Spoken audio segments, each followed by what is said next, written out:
questions from the audience? I can start it off. I was curious at the beginning of the talk when you were showing the range of sizes. What's the energy requirements? How do those differ? Does it depend on size, or is it totally unrelated? And you can imagine that, of course, the bigger the sperm is compared to the uterus, it takes less energy. But so the reason why sperm are probably so big in males is that there are a lot of different males that fertilize one female, so the sperm want to have an advantage, so that's why they get so big, that hopefully they are fast and then make it to the oocyte before any other sperm can compete with them. And that's also why probably they have this hook, so that they can clump together and then more in a combined effort make it to the oocyte. Any other questions? Yeah. I'll do this one. I'll do one in the back first. Also, if you have a sticky note that you want. But I was just curious about the breakdown of the zona pellucida. It can't happen with just one. It has to be an army of sperm, right? So what's the numbers and that's required? Is it 1 million? Is it 1,000? They're surprisingly low.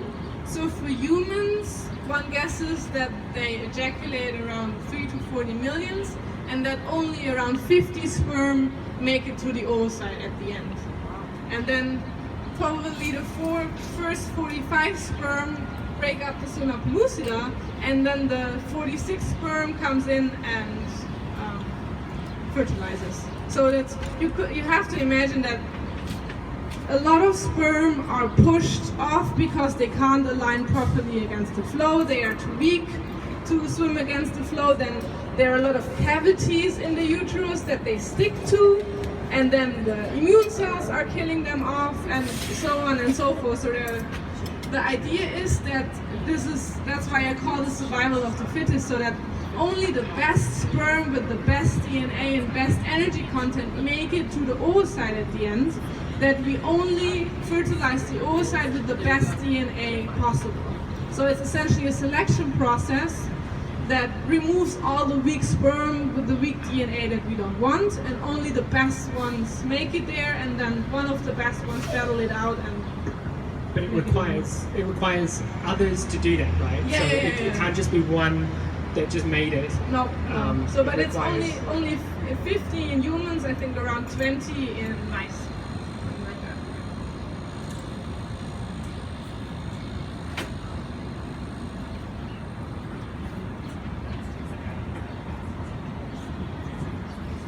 Hey, I have two sort of interrelated questions to progesterone.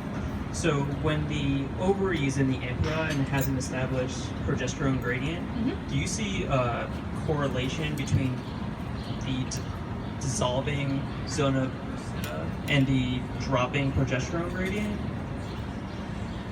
I mean, this is really hard to study, right? So the thing is that the progesterone actually comes from another layer of cells that surrounds the zona pellucida, the so-called cumulus cells.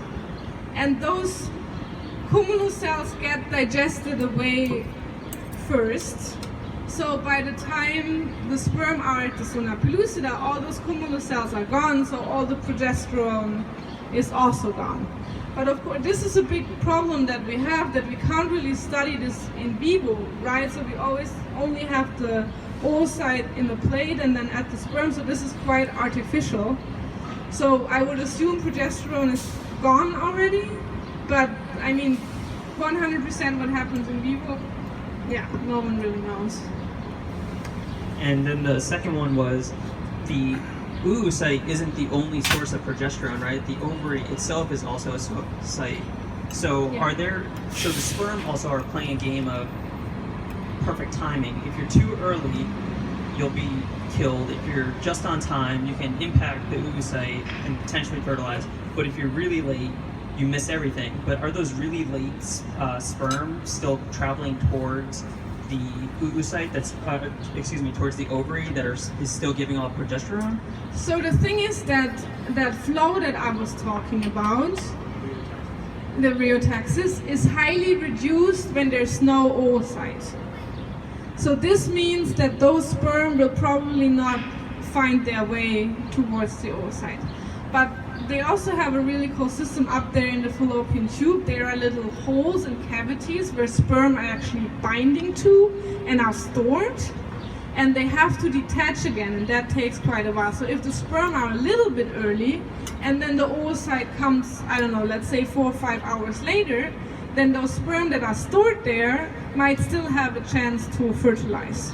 So it as you said, it's kind of a limited window, but the uterus extends that a little bit by providing that storage site, so to say. But if they're too late, then they might not even get there yet. So they might not get through the vagina, and they're just killed off by the immune cells, and then that's it.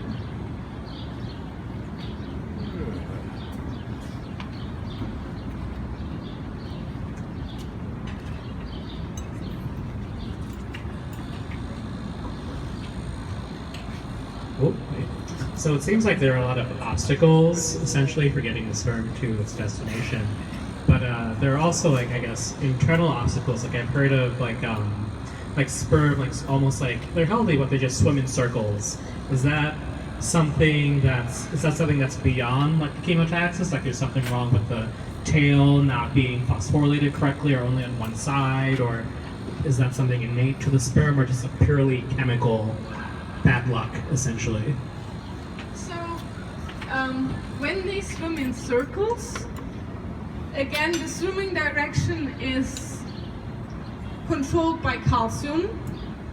So essentially, calcium comes in and then steers the sperm. So when there's something wrong with the calcium channel, for instance, it could happen that they do that circular motion that you describe, and it's the same for both the progesterone, the calcium is important, and also for that rheotaxis. So before with the rheotaxis, they were also swimming in circles, right? And then calcium comes in, and then they align.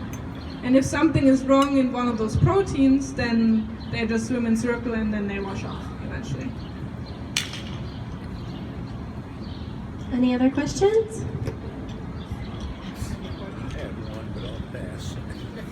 Great. Thank you, Melanie. And 3 cheers for Frederic.